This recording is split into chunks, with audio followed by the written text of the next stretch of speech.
சமய மக்கள் எல்லாம் ஒன்று சேருவோம், பந்தத்தோடு இணக்கமாக வாழ்ந்து காட்டுவோம்.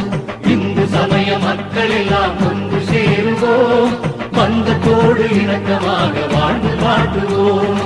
எந்த நாளும் பேதமின்றி இணைந்து வாழுவோம், முன்பு புகழ் இந்து தர்மம் முழங்கச் செய்வோம். எந்த நாளும் பேதமின்றி இணைந்து வாழுவோம், முன்பு புகழ் இந்து தர்மம் முழங்கச் செய்வோம். இந்து சமய மக்கள் எல்லாம் ஒன்று சேருவோம், பந்தத்தோடு இணக்கமாக வாழ்ந்து காட்டுவோம்.